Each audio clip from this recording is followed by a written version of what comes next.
Un séisme d'une magnitude 7 survenu dans la nuit de vendredi à samedi au Maroc a fait plus de 2000 morts et tout autant de blessés. Il s'agit du plus puissant séisme que le pays n'ait jamais connu. Un deuil national de 3 jours a été décrété. Des inondations historiques en Grèce et à Hong Kong ces derniers jours, conséquence de conditions météorologiques extrêmes et de températures records. Pour les scientifiques, ces événements sont exacerbés par le changement climatique. Dans cette édition, nous reviendrons sur le suicide d'un adolescent de 15 ans mardi dernier, victime de harcèlement scolaire. Le drame s'est déroulé à Poissy, en région parisienne. Commémoration au Chili aujourd'hui, à l'occasion des 50 ans du coup d'État du général Pinochet, qui a plongé le pays dans l'une des pires dictatures de l'histoire. Enfin, nous prendrons la direction de la Bolivie pour découvrir la Laguna Colorada, un lac salé aux eaux rougeâtres, véritable joyau naturel d'Amérique du Sud. Dépaysement garanti à la fin de ce journal.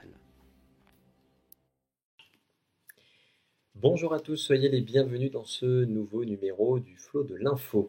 Nous sommes le lundi 11 septembre et à la une de l'actualité, cette nuit cauchemardesque pour le Maroc, pays endeuillé. Un violent tremblement de terre survenu ce vendredi 8 septembre, peu après 23 heures, a fait au moins 2012 morts selon un tout dernier bilan encore provisoire. Les dégâts sont considérables, les bâtiments les plus anciens sont les plus touchés. Les secours sont à pied d'œuvre pour rechercher des survivants, prisonniers des décombres. Les premières heures sont, on le sait, cruciales pour tenter de sauver les victimes. Il s'agit du plus puissant séisme à frapper le royaume à ce jour.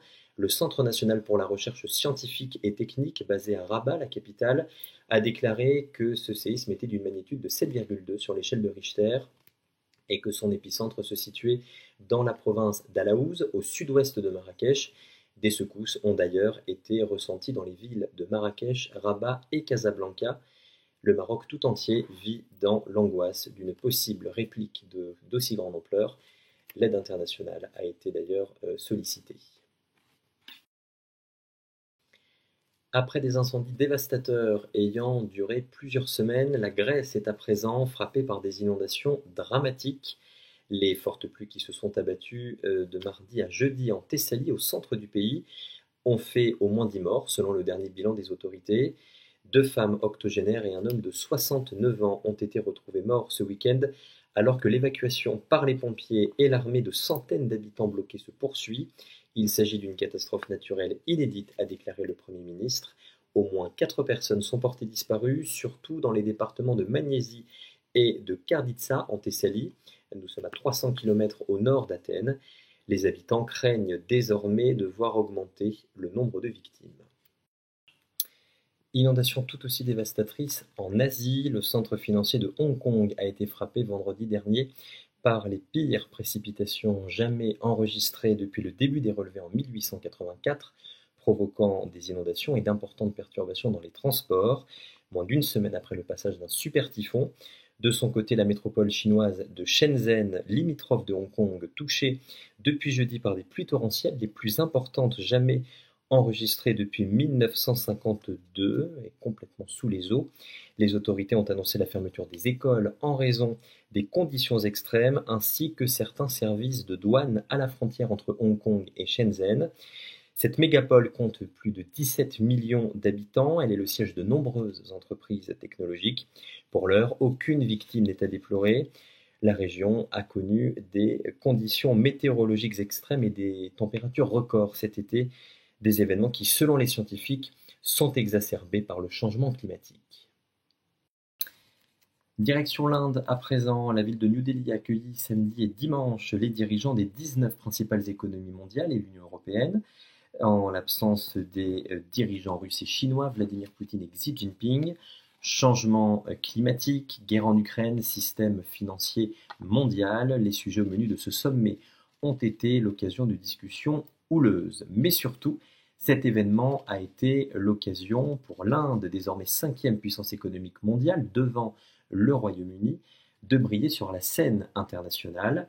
Le Premier ministre indien Narendra Modi a présenté son pays comme le leader d'un Sud global qui se veut un pont entre les pays développés et les pays en voie de développement.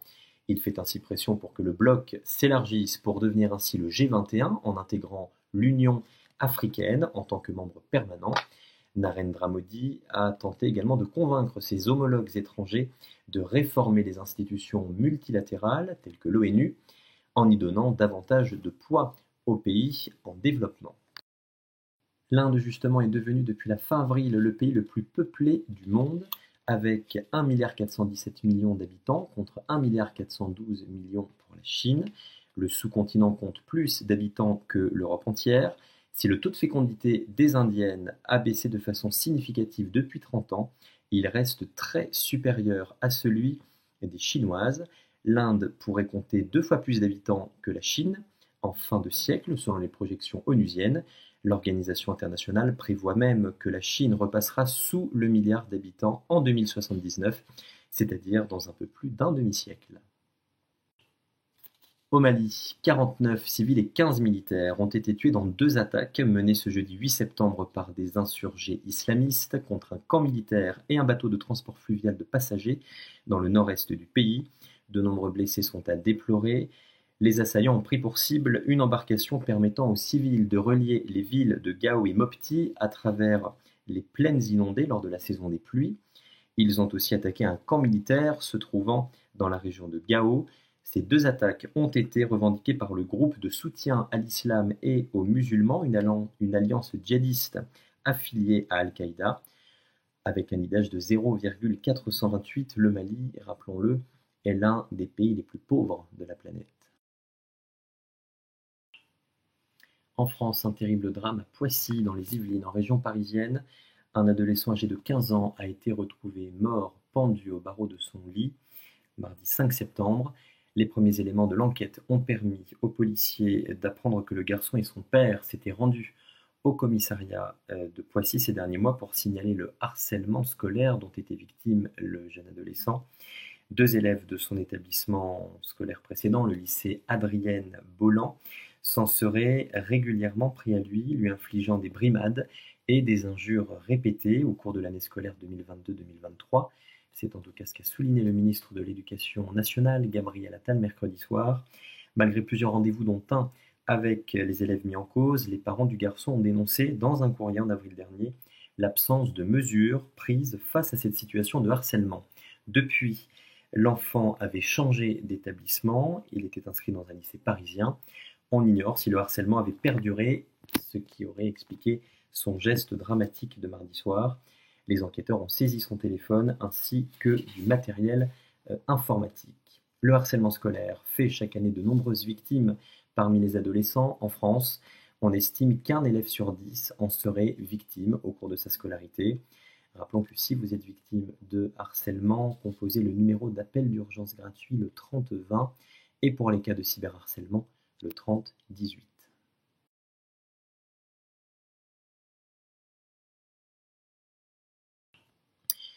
Toujours dans les Yvelines, à Elancourt, cette fois-ci, mercredi dernier, un adolescent de 16 ans circulant sur un motocross a été percuté par une voiture de police, grièvement blessé dans un premier temps. Il est finalement aujourd'hui en état de mort cérébrale. Les policiers parlent d'un refus d'obtempérer. 2 enquêtes ont été ouvertes.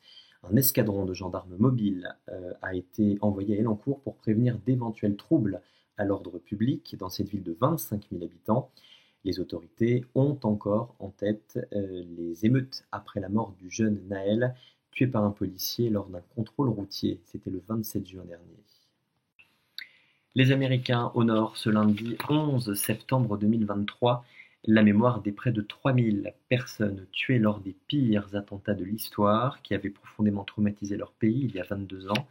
À New York, la foule réunie près de l'impressionnant musée mémorial de Manhattan s'est tue pendant 2 minutes de silence, marquant les moments exacts où les 2 avions piratés par des commandos islamistes avaient percuté les tours du World Trade Center. Nous étions le 11 septembre 2001. 2977 personnes, rappelons-le, avaient péri dans ces attentats commis par l'organisation terroriste djihadiste Al-Qaïda. 2 avions avaient percuté les 2 tours du World Trade Center à New York. Un 3e avait éventré le Pentagone et un 4e, qui semblait viser le Capitole ou la Maison Blanche, s'était écrasé dans une zone boisée de Shanksville, en Pennsylvanie, après une contre-attaque des passagers. Aucune personne à bord des 4 avions n'avait survécu. Il y a tout juste 50 ans, le 11 septembre 1973, le palais présidentiel de la Moneda au Chili était bombardé par l'armée. À l'intérieur, Salvador Allende, le président socialiste démocratiquement élu en 1970, se suicidait. Le Chili basculait officiellement dans la dictature. Jusqu'à 1990 et le retour de la démocratie, le régime militaire d'Augusto Pinochet s'est rendu coupable de la mort ou de la disparition de 3200 personnes. Au total, 40 000 Chiliens ont été victimes de torture. Un demi-siècle plus tard, jour pour jour, le Chili commémore ce coup d'État sous l'égide du président gauchiste Gabriel Boric. Celui-ci, né bien longtemps après cet événement en 1986, a fait du devoir de mémoire et de justice l'un des engagements de son mandat, commencé en mars 2022. On ne peut plus jamais justifier pour quelque raison que ce soit la violation des droits humains sous prétexte qu'une personne pense différemment, a-t-il expliqué. Il faut que cette commémoration soit un moment de réflexion, y compris pour les plus jeunes générations. Fin de citation. Le Chili aborde plus que jamais divisé cet anniversaire symbolique. Mercredi dernier, la coalition de droite et de centre-droit Chile Vamos a annoncé qu'elle ne se rendrait pas à la commémoration. En sport, la Coupe du monde de rugby et les premiers matchs qui se sont déroulés ce week-end. Vainqueurs des All Blacks lors du match d'ouverture du mondial, les Bleus ont marqué les esprits pour débuter leur mondial, vendredi 8 septembre au Stade de France, à en croire la presse nationale et internationale. Le journal Midi Olympique résume le mieux la soirée en 2 mots, entrée royale, avant d'ajouter « Les Bleus infligent aux Blacks leur première défaite en phase de poule de Coupe du Monde. L'entrée en scène est réussie. » De son côté, le journal L'Équipe a opté pour un jeu de mots efficace en une, French Fair, une manière de résumer la partition tricolore moins flamboyante que d'habitude, mais néanmoins très solide. Parmi les autres résultats de ce week-end, l'Italie a écrasé la Namibie 52-8. L'Irlande a fait de même avec la Roumanie en s'imposant 82-8. L'Angleterre s'est imposée face à l'Argentine 27-10. Quant à l'Australie, elle a battu la Géorgie 35-15. Prochain match pour l'équipe de France ce jeudi face à l'Uruguay. À présent, direction la Laguna Colorada, ce lac salé au sud-ouest de la Bolivie, dans la région de l'Altiplano, à proximité de la frontière chilienne et de la cordillère des Andes. Avec ses eaux teintées d'une couleur rougeâtre intense, sa faune et sa flore abondante, ainsi que ses geysers impressionnants, c'est un véritable joyau naturel de la Bolivie. On appelle ce lac le Lagon Rouge. Ce paysage est tellement beau dans un désert à perte de vue et des reflets étincelants que l'on croirait à un mirage quand on l'a sous les yeux. Pour sublimer sa palette de couleurs, il abrite de nombreux flamants roses, les flamants des Andes, qui viennent s'y reproduire, ce qui en fait un haut lieu pour les amateurs d'oiseaux. La coloration du lac, très rouge et rose, est due aux sels minéraux et à certaines algues. On trouve aussi du borax dans l'eau du lac, une matière minérale aux usages variés, notamment en orfèvrerie pour décaper les métaux. Les teintes du lac varient tout au long de la journée en fonction de l'angle du soleil, offrant ainsi un spectacle naturel saisissant.